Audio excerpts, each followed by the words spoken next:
Да, после вестите секако во рамките на емисијата Студио 10, почнуваме со минути предвидени за првиот разговор околу актуелните политички случувања кај нас, но и сето она што практично ја одбележа или одбележува оваа година на политички план. Добар ден и велам на мојата гостинка Никица Корубин, поранешна пратеничка во Собранието. Добар ден и добро дојдовте. Добар ден, благодарам за поканата и поздрав до вашите гледачи. На самиот почеток реков, можеби би требало да направиме еден рекапитулар или навраќање на сето она што претходеше на политички план, но мораме и да го почнеме, да го фокусираме разговорот на вчерашниот координативен состанок во владата, имајќи во предвид дека следува веднаш по средбите во Брисел, на кој што е најавена меѓуинституционална координација и јасна распределба на одговорностите кои што треба да се од суштинско значење за успешна евроинтеграција на земјава. Она што многу пати досега беше нотирано и во извештаите на Европската унија и во оние пораки што доаѓа од меѓународниот фактор е дека Македонија мора да ги заврши домашните задачи. Овој пат имаме и повратна информација од владата дека и навистина треба да ги завршиме. Што практично суштински тоа би значило? Суштински би значило тоа сериозна, не декларативна, туку на дело евроинтеграција или евроинтегративен процес кој треба секако тековно да тече, не само со планот за раст кој треба да биде финансиски субститут за реалното членство, туку најсуштински се прво и последно уставните измени.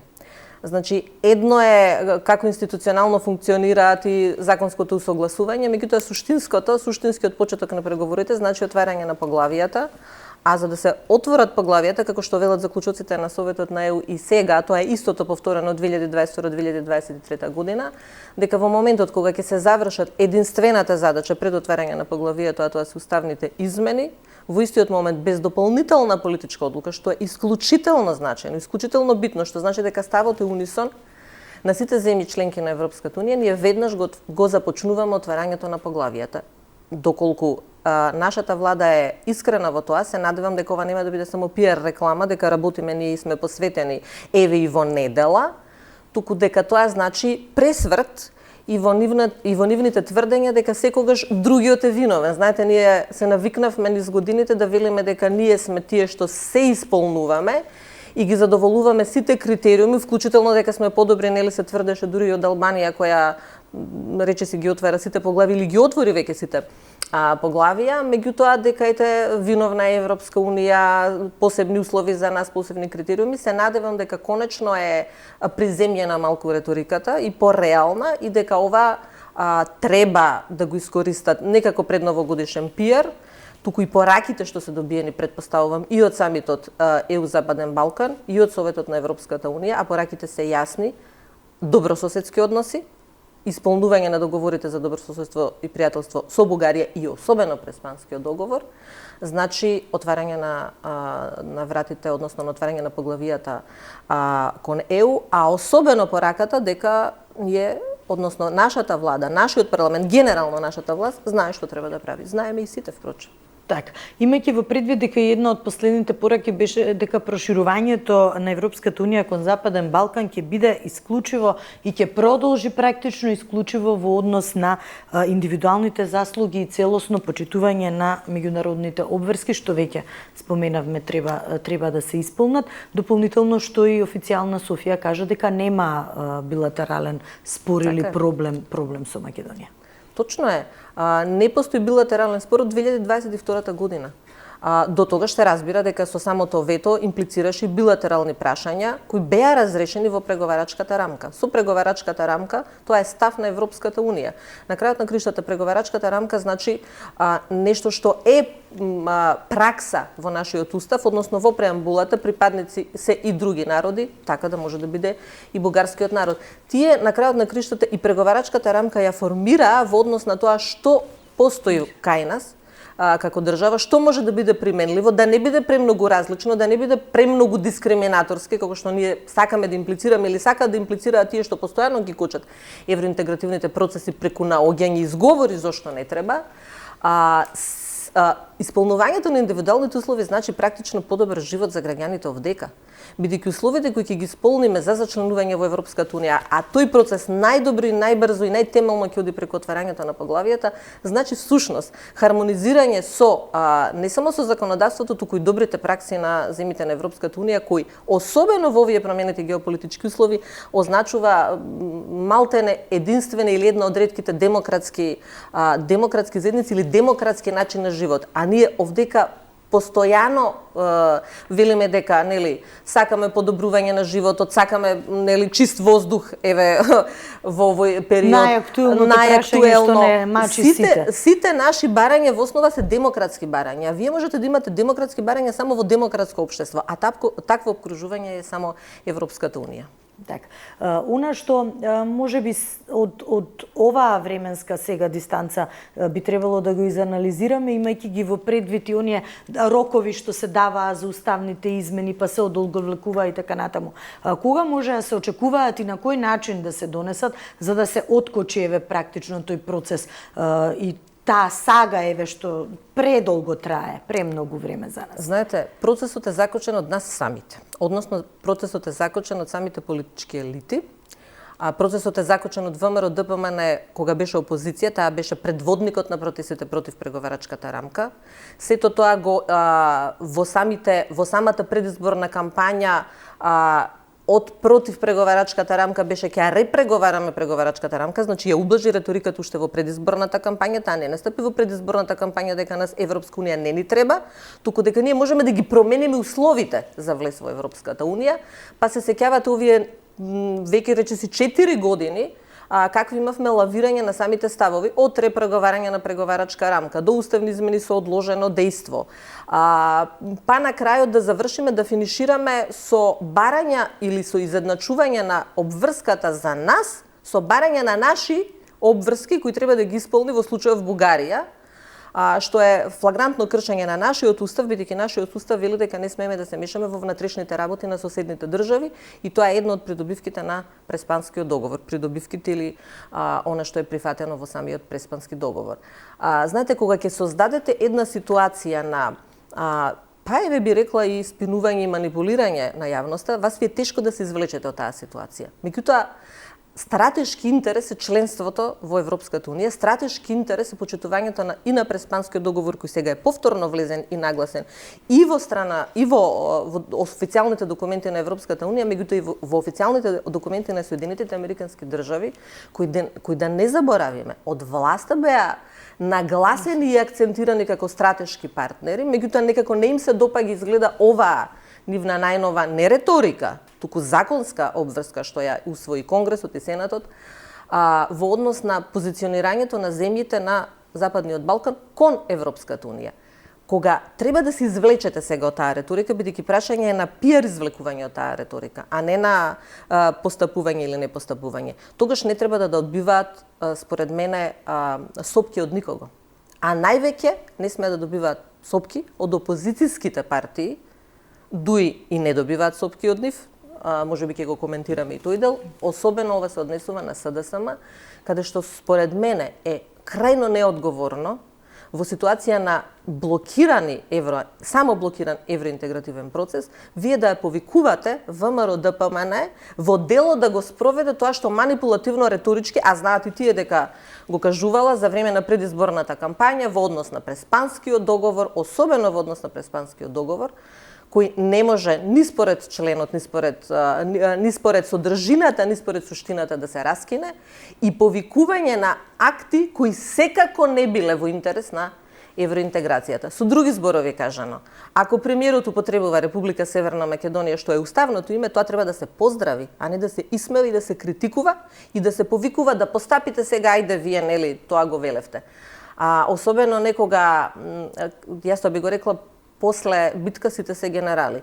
Кога вие во самата предизборна кампања не ги коригиравте или не го критикувавте или не ги повикувавте на почитување на Уставот, зарем сега и вие повикувате на кршење на нашиот Устав и зарем сега и вие повикувате на блокирање на нашата евроинтеграција. Што и да зборал ВМРО во предизборната ВМРО ДПМН и било која владеачка партија во моментов, обврска на парламентот е, да заборавиме, не на владата, не на извршната власт, обврска на законодавната власт и на нашите избрани пратеници да ги завршат превземените обврски од 2022 година. Така, имајќи во предвид еве и дополнително дека и Грција испрати протестна нота. Така, дека треба да се почитува уставното. Знаете, Грција вели почитувајте си го сопствениот устав. Тоа според мене треба да биде освестување, јас би рекла, затоа што е тоа прилично, како да ви кажам, тоа е еден третман на едно незрело општество. Они нас не ни се обраќаат, со право не ни се обраќаат на еднакво ниво, а ние сме партнери, меѓу другото и во НАТО, не само партнери и во Европската Унија, каде што практично ве подучуваат, ама вие треба да си го почитувате сопствениот устав. Затоа што практично, јас цело време викам, непочитувањето на уставното име е непочитување на нашиот устав, на страна меѓународните договори, иако меѓународните договори според меѓународното право се над нашето национално право. Меѓутоа покажувате една политичка незрелост, една општествена незрелост, кога не си го почитувате она што вашите институции го донеле. Не е битно дали тие институции биле, знаете, тоа била власт на СДСМ, ова е власт на ВМРО ДПМН. Тоа е релевантно. Тоа е власт на државата. Вие сте избрани одлуки кои тоа се државнички одлуки кои не можеле да не бидат донесени. Тоа се државнички одлуки кои со задоцнување биле донесени. За ние сега да зборуваме, ама знаете, ние сме 15 години на патот на Европската Унија. Ние сме 15 години или 20 години на патот на Европската Унија затоа што ние не сме решиле проблеми што сме требале да ги решиме. Значи да си го превземеме ние нашиот дел од вината, како еве што велат, нели, во вчерашната, во неделната вонредна седница и нели исполнување на домашните задачи, координација, да си го превземеме ние нашиот дел, да го завршиме ние нашиот дел пред да критикуваме нешто друго, ама завршувајќи го нашиот дел да бидеме свесни за позицијата во која се наоѓаме и последиците на постапките, затоа што секоја постапка има последица. Последиците на 4 годишно речиси манипулирање со идентитетски прашања и одбивање да се спроведат преговарачката рамка има за последици сите земји од Западен Балкан, речиси сите земји од Западниот Балкан, особено Албанија и Црна Гора, да ги отвараат поглавијата, а ние да седиме заглавени со кој изговор? Така. Паралелно, односно во пакет, покрај оваа домашна задача што постојано ја нарекуваме уставните измени, се и исполнување на реформски тие процеси кои што директно бараат јасна борба со криминалот и со корупцијата, реформи практично во сите сегменти на општественото делување. Дали можеби она што го велат постојано да се говори за една солидна регулатива за справување со високата корупција и да се постави една вистинска основа, законска основа и носењето на кривичниот законник. Се една тема со друга се тесно поврзани и не можеме можеби некоја строга дистинкција да поставиме, меѓутоа во однос на оние актуелни политички случувања што еве во моментов се случуваат, е предлогот нели за измени во кривичниот законник кој што се во собрание и од друга страна и најавата за сосема ново законско решение, што секако би требало да подлежи логично е на некоја јавна поширока сеопфатна дебата пред да се донесе. Во овој момент измените што се најавуваат и што се предложени во собранието, што тие би донеле и дали можеби директно се некако можеме да ги поврземе со онаа што велам регулатива што постојано се најавува за борба со корупцијата, една од темите во реформите што се бараат од нас. Не може на тема која сте критикувале и сте ја нарекли една од причините зашто претходната власт ги изгубила изборите, а тоа се тие измени на кривичниот законник.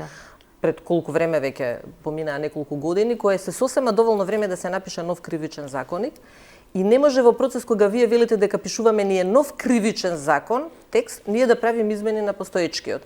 Која е потребата, освен некакво бајпасирање и купување на време, и предпоставувам гледање на каков ќе биде развојот на ситуацијата, а тоа исчекување на некаква да кажам и драматичен развој на ситуацијата или влошување на постоечката геополитичка и регионална ситуација и ние да го купиме времето, според мене не укажува она што велиме Ако координацијата вели да ние исполнуваме домашната задака, тоа треба да биде прикажано на дела.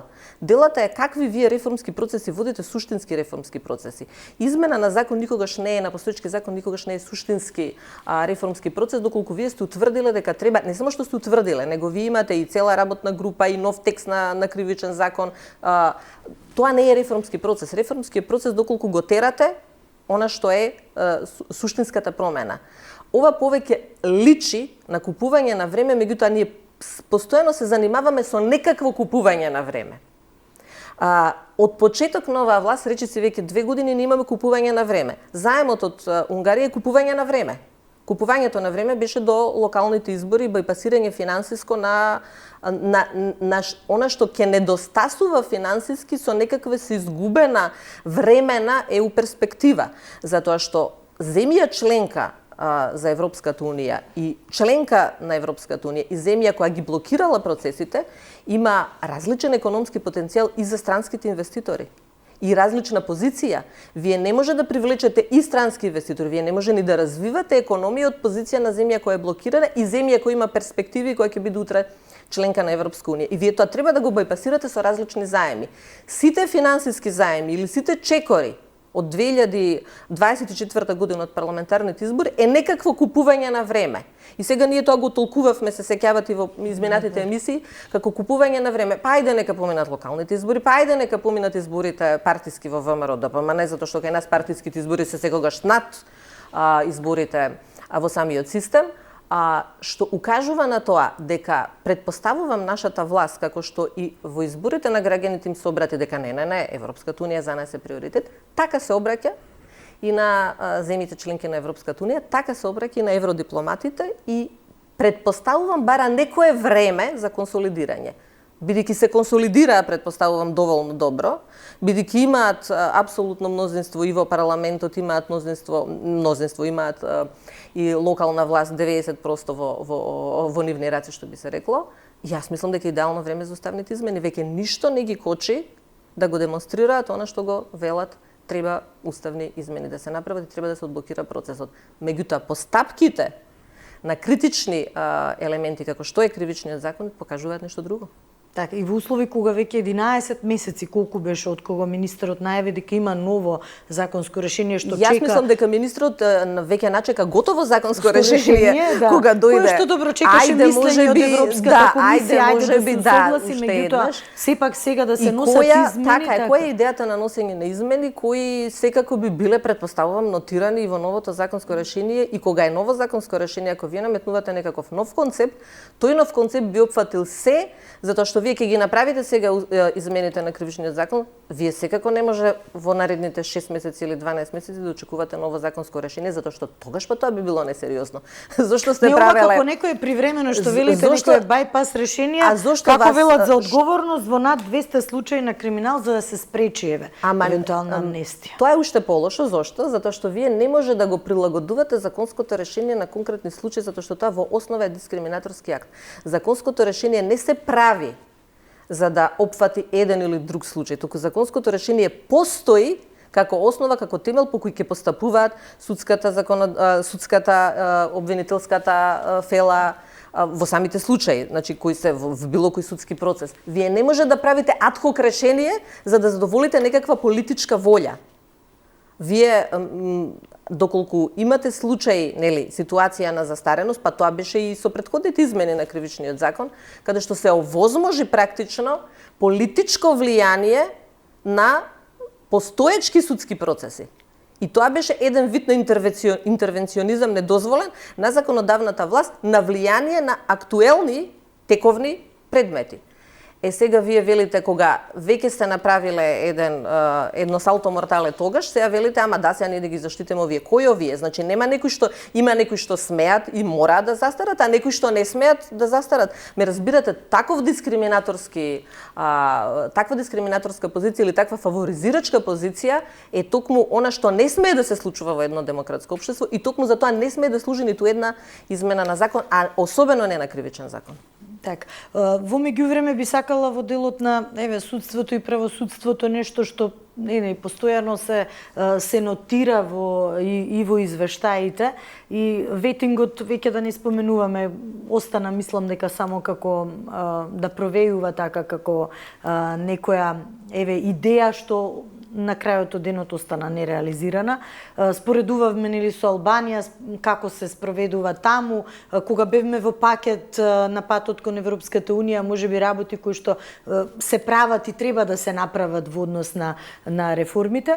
Меѓутоа од она што изминатиот период е едно од клучните, да ги кажам, прашања во јавноста беше и оставката на јавниот обвинител Љупчо Коцевски. Денеска ќе се бира Советот на јавни обвинители, ќе бира вршител на должност. Меѓутоа, генерално како една од највисоките позиции, имајќи ги во предвид дека се отвараат, односно се отворени голем број на случаи кои што чекаат разрешница, меѓу кои што е еден од најтрагичните кои што ја одбележа оваа година и кои што ги покажа практично аномалиите во системот, трагедијата така во Кочани. Каков јавен обвинител, каков профил на јавен обвинител е потребен?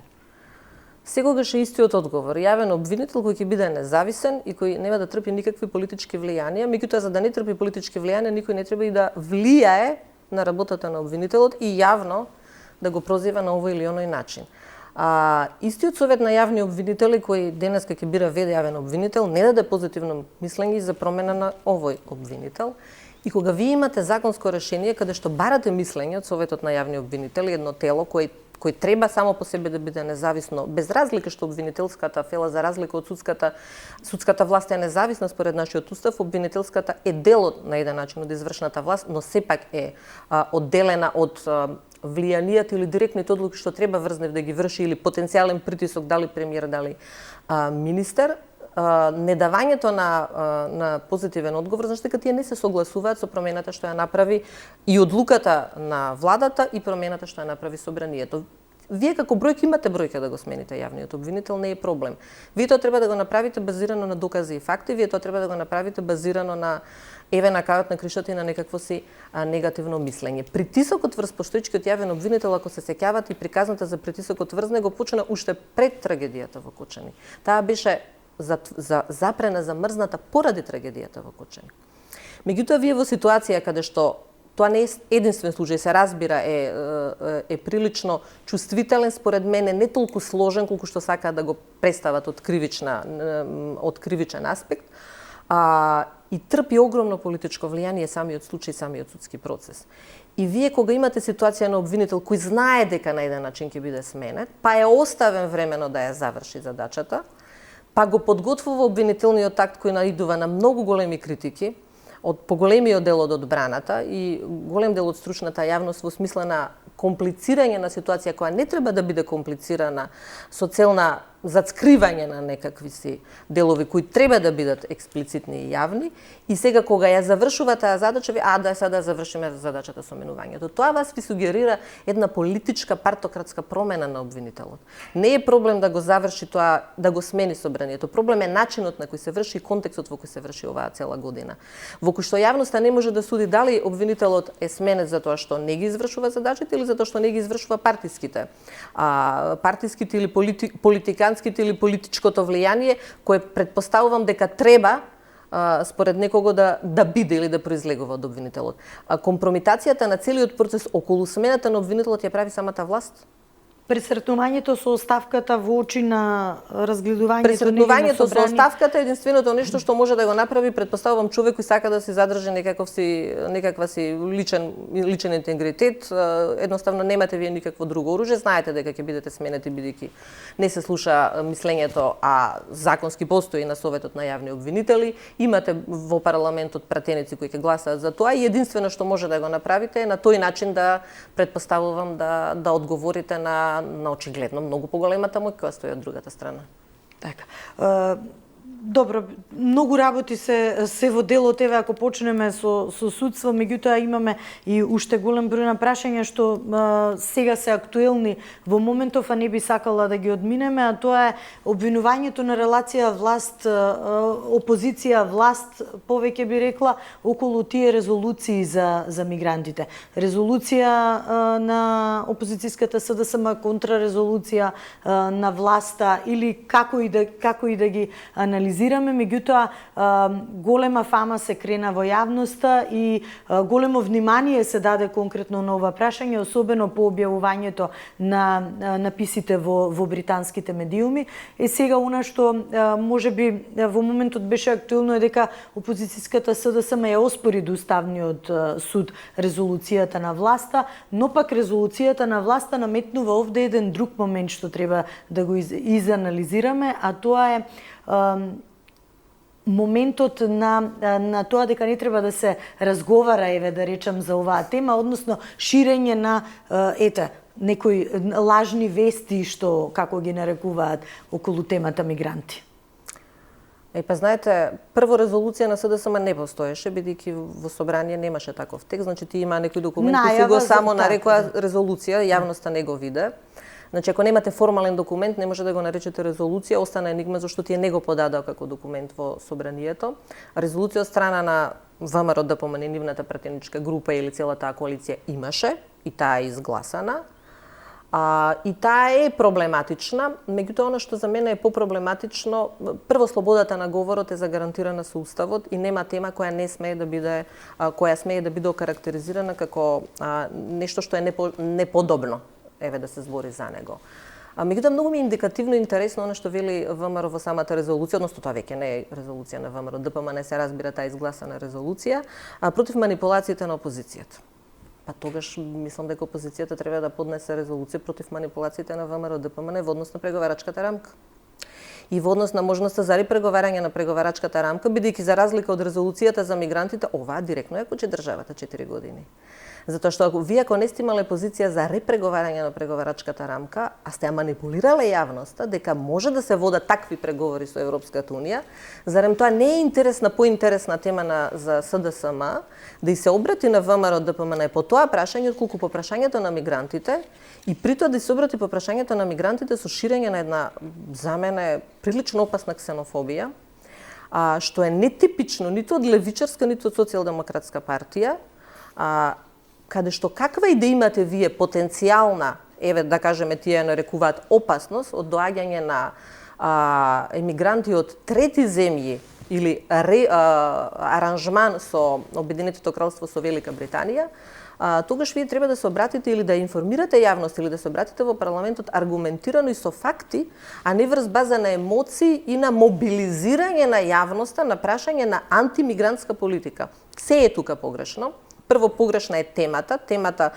Тема број еден приоритет за СДСМ и за било која опозиција треба да биде европската интеграција. И доколку не се доведе аранжманот, што потенцијално го прави нашата влада со Обединетото кралство, се дефокусира вниманието практично така да од главното, затоа што и тој аранжман е фактички субституирање на евроинтегративниот процес доколку постои тој аранжман. Хипотетички збориме. Обединетото кралство или Велика Британија има таков еден аранжман со Руанда, направен во 2022 година, за пренесување или за лоцирање, за дислоцирање, како да се изразам политички коректно, затоа што сепак се работи за индивидуални човекови права на тие мигранти кои бараат влез во Велика Британија, за дислоцирање во трети земји, додека не се реши нивниот статус.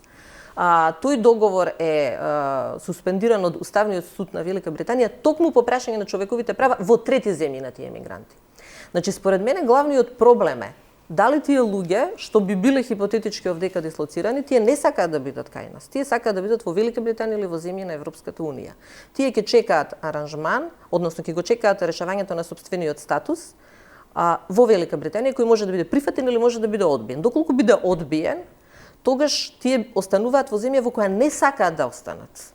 Тоа практично е, Никица, продолжение на 27-те земји членки на Советот на Европа, кој што се повика на ревизија на Европската конвенција за човекови права. Тоа се процеси кои се одвиваат секако, затоа што притисокот од мигрантите, од нелегалната миграција, повторно употребувам термин, бидејќи секоја миграција во суштина е нелегална. Се додека не се утврди статусот на мигрантите кои ќе дојдат, дали се тие азиланти, дали се од економски, политички, било какви причини, се додека не им се утврди статусот во Европската унија, тие се нелегални. Во популистички и манипулативен аспект беше употребено од страна на СДСМ дека се нелегални мигранти за да се скандализира јавност. И според мене тоа е главниот проблем во начинот на кој тие комуницираат со јавноста по прашање на таа резолуција. Вие треба да ги критикувате, да критикувате власт или да го критикувате ВМРО ДПМН. Зошто прави аранжмани за да се субституира европскиот пат, а не зошто прави аранжмани во однос на мигрантите? Вие секако може да имате аранжман во однос на мигрантите и со некоја друга земја од Европската унија. Има различни форми на аранжмани. Такви аранжмани има меѓу Албанија и Италија. Меѓутоа тие не чекаат статус, туку тие се во затворени форми на кампови чувани во Албанија, кои се оспорени во Италија, во италијанското законодавство. Затоа Европската унија го менува законодавството на ниво на цела Европска унија како ќе се справи со миграцијата. Затоа Северна Македонија треба да биде во Европската унија за да може да се справува и таа со миграцијата, а не да биде третата земја каде што ќе биде безбедна земја за самите мигранти. Значи тие два процеси се поврзани. И власта, предпоставувам дека тој процес го прави или сака да го направи како уште еден начин за купување на дополнително време. Меѓутоа јас повторно го поставувам прашањето, зашто им треба тоа време? Така ќе купиме уште 1, 2, 3 години да бидеме на влезот, ама да не бидеме во Европската унија. Да ги имаме поволносите од Европската унија, ама да го немаме ефективното членство. Па нели е пологично да сакаме што побрзо да влеземе во Европската унија за да бидеме ние тие кои ќе одлучуваме за сите политики заедно со сите земји од Европската унија. Па нели примерот на Албанија и на Црна Гора ни кажува дека може многу брзо да ги отвараме поглавијата. Ако можеме сето тоа да го правиме, ние нема да имаме воопшто тема за мигранти на овој начин на кој ја имаме. А имајќи во предвид наназад колку понапред бевме ние од сите,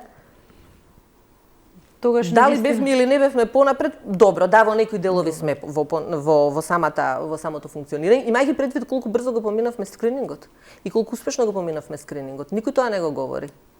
Скринингот ја покажуваше спремноста на различни министерства или различни области да ги спроведат реформите кои допрва ќе треба да дојдат и да ги спроведат реформите кои допрва ќе треба да се усогласат. Сето тоа е вештачки стопирано.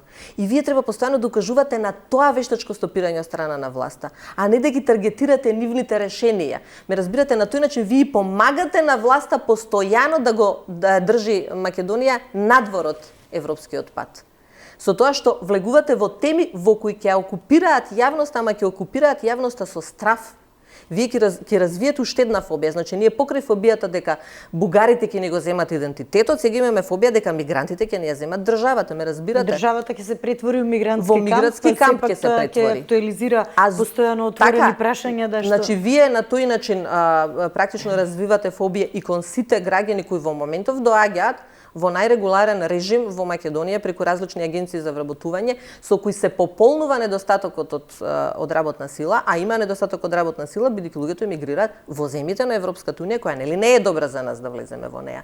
Ме разбирате кој е цел тој апсурд кој се ствара и цел тој круг, кој опозицијата наместо да го пресретне и да го разоткрие, го храни со вакви наративи.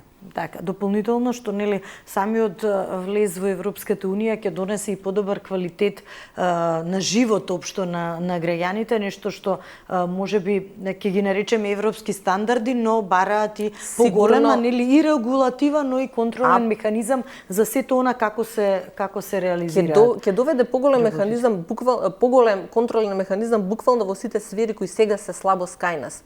Дали е заштита на животна средина, дали е кривичен законник, дали е борба против корупција, тој заштитен механизам го има Европската унија и инструментите на Европската унија. Кога вие тоа го блокирате, а декларативно викате да, ние сме за борба против корупција, да, ние ќе го смениме јавниот обвинител, ќе донесеме измени на кривичниот законник, вие фактички ја заробувате државата во вашата партиска или партократска или политичка регулатива, а не во реалната регулатива која секако ќе следи со зачленувањето во Европската унија. Така, она што се сериозни проблеми, што можеби граѓаните се преоптоварени веќе со политика и она што е актуелно политичко случување, што на еден начин и го дефокусира целото внимание, дополнително остава отворен простор и грижа кај граѓаните на нешто што се нарекува основно суштествено право, а тоа е еден, да речеме, здрав и чист воздух.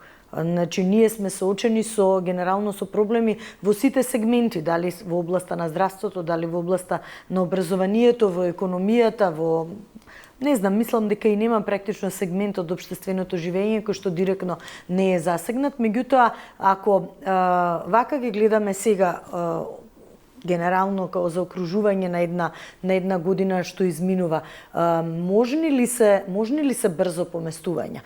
Доколку не ја фокусираме, односно него дефокусираме вниманието со вакви сега нереални проблеми. Тоа генерално се глобално проблеми на сите земји, не е нешто што ние како изолирано, како земја го имаме како проблем на кој што треба да му се даде посебен акцент, имајќи ги во предвид дека имаме реални, ајде да ги кажеме и ние во тој жаргон, домашни задачи, кои што веднаш и сега треба да ги направиме. А кои што директно го засегаат секој граѓанин кај нас. Така е. И па токму е таа цела приказна за Европската унија, што не е фактички сувопарна приказна за усогласување на регулативи, за скрининг. Знаете, ние употребуваме термини што се можеби туги на граѓаните и што не ги допираат до нивниот секојдневен живот. Па би рекле, ај сега да не говориме за тоа кога имаме реален проблем дома. Ама тој е реалниот проблем дома е резултат на тој блокиран пат, резултат на вашите капацитети да се спротивставите или да не се спротивставите, на вашите капацитети да мониторирате или да не мониторирате, да контролирате, да имате инспекцијски надзор, да имате функционални институции, да имате министерства. Практично ние ги живееме последиците сега, еве да кажем и со загадениот воздух. Еве и со блокираните за ИПА фондовите можеби исто, и тоа се работи кои што директно покажуваат. Блокираните ИПА фондови покажуваат колку сме ние зависни од Европската унија. И колку практично властите ИПА фондови ги користела не за развој на земјоделието, туку за преживување на земјоделците. Тој систем на субвенции, каде што секој ќе добие помалку колку да живурка, да преживе, ама никој да не развие сериозен бизнис, модерно земјоделство, долгорочна одржливост, да останат тие луѓе да работат, ама да го работат на еден современ начин, а не да го работат со методи од 19 век. Да не се мачат тие луѓе, туку да работат на еден функционален, ефективен начин. Ако вие сите тие милиони и милиони кои биле вложувани овие години, сте ги вложиле на начин во кој вие сте сакале да го подобрите, да се ја завршите домашната задача, како вела, да ја донесеме Европа дома, вие сте можеле да ја донесете Европа дома. Ако вие сте ги користеле тие за да купите некаков рейтинг да дигнете, да фрлите трошки помалку на сите, во меѓувреме да злоупотребите, не само да злоупотребите на начин што вие ќе земете, значи финансиски средства или финансиска корист, финансиска бенефит, туку што ќе имате лажни пријавени земјоделци, пак на тој начин ќе се субституирате дел од вашите партиски потреби да ги задоволите. Во тој случај вие практично покажуваме колку сме ние зависни од европската, не само средствата од Европската унија, туку и од европскиот пазар. Затоа, еве го почнавте прашањето со загадувањето. Загадувањето е резултат на лоши политики во различни области. Од урбанизам до наследени проблеми. Јас бев изненадена кога се најавија протести против еден субјект, еден економски субјект, тоа е цементара, Усие, како е називот сега, во моментов не се сеќавам, ќе ми помогнете можеби сегашниот назив на фирмата каков е? Усие Титан, Титан, беше, да. Титан. Значи на една компанија вие го таргетирате целиот гнев. Повторно манипулација со јавноста. Значи ви имате наследени индустријски објекти кои се лоши решенија од поранешната СФРЈ, ви имате железара во центарот на Скопје, па никој не оди да протестира против тој економски субјект, туку оди против повторно странска инвестиција, против грчка инвестиција, иако знаете дека тоа е само еден од проблемот. Меѓутоа, дали проблемот е во самите компании кои користат или не користат заштита, или проблемот е во државата која дозволува самите компании да користат или да не користат заштита. До инспекциите кои се функционални или не се функционални, до организирање, до урбанизмот кој дозволува супер експанзија урбанистичка која ќе придонесе за доселување на луѓето, за концентрација на луѓе, кои ќе доприноси кои ќе придонесе за грејење несоодветно, кои ќе придонесе за сообраќај кои ќе го оптовари градот. Се тоа фактори кои ќе го зголемат загадувањето. И вие излегувате и велите, ама ние ќе протестираме само против една компанија, бидејќи таа го загрозува. Таа го загрозува животот на граѓаните. Дури и во ситуација кога ние имаме, да не збориме што Скопје е котлина и котлината секогаш ќе има проблеми од климатски, од природен аспект, ќе има потенцијал за магла која од друга страна, за атмосферски услови кои од друга страна само ќе го зголеме загадувањето. Значи имате милион фактори кои од сите тие милион фактори вие сакате повторно да го ставите фокусот кон еден. Вие повторно сакате да ја дефокусирате јавноста. Вие повторно сакате омразата или скандализирањето или стравовите да ги фрлите не кон вистинскиот виновник, на тој начин амнестирајќи ги вистинските виновници. Вистинските виновници велат дека власта или може, било која власт, да управува со ресурсите на државата и со сопствените институции, или не може да управува. Ако не може да управува, затоа граѓаните велат и затоа е стратешката ориентација ние да бидеме во Европската унија, бидејќи меѓу другата нашите слабости ние ќе ги научиме како да ги менаџираме таму и ќе станеме подобри, ќе ги прифатиме тие механизми, тие пракси, тие стандарди и на крајот на криштата ние ќе научиме како да управуваме со нашата сопствена држава, ако не знаеме како да управуваме.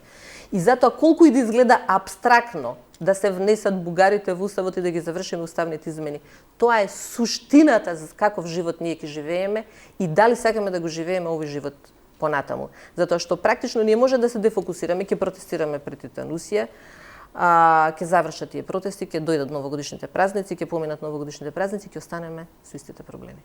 Така, и ќе се фокусираме на тоа каде има камери во градот, ќе бараме нов виновник за нашите проблеми кои треба самите да ги решиме од внатре. Така, многу проблеми, секако година кога се прават анализи и ретроспективи за тоа што било зад нас, меѓутоа мора да гледаме и напред. И што ќе биде напред, што ќе биде напред. Многу прашања, многу одговори, верувам дека и во новата година ќе имаме можност да поразговараме, но се надевам на она што споменавте, подолгорочни решенија, стратешки малце пошироки, подолгорочни, во интерес на граѓаните, бидејќи не е само за адхок решенија, премногу долго сме заглавени во такви адхок решенија. Знаете, геостратегијата е променета драстично и тоа мислам дека го знаат и нашите власти, го знаат и политичките елити, да кажеме. Променета е не само риториката, туку и делувањето на Европската унија и кон регионот и кон нас и на Соединетите Американски држави. Немавме многу време за тоа да проговориме. Мислам дека се стеснува просторот за манипулации драстично. Тоа е добро за нас граѓаните, лошо е можеби за оние кои сакале да профитираат од тоа на овој или оној начин со блокирање на државата. Мислам дека изборот ќе биде се помал за да глумат дека сакаат Европска унија, за да глумат дека се стратешки партнери на Соединетите Американски држави, а реално барањата се исти. Добри односи со соседите, проведувајте ги реформите, борба против корупцијата, европерспектива. И бидејќи ќе треба да се извлечат, бидејќи тоа е на властите сега, меѓутоа и на опозицијата, треба да им дадеме можност да излезат од нивната манипулација што ја направеа, а не да се ситиме за тоа што ја манипулирале јавноста, бидејќи стратешкиот и државен интерес е над се. И кога е стратешкиот и државен интерес над се, треба да ја поддржиме власта да оди кон стратешкиот и државен интерес, а тоа е влез во Европската унија и да ја дадеме простор да се извлечат сопствените манипулации на начин на кој ќе биде, претпоставувам, можеби болен за нив, меѓутоа добар за сите нас. Така. Благодарам многу за издвоеното време и за гостувањето и секако за многу теми за кои што проговоривме, секако ќе имаме простор да говориме и во иднина, но реков за некои позитивни решенија. Ви благодарам вас на можноста и среќни новогодишни и божикни празници на вашите гледачи. И исто така, благодарам многу. Почитувани, правиме кратка пауза и се враќаме повторно во студиото, бидете со нас.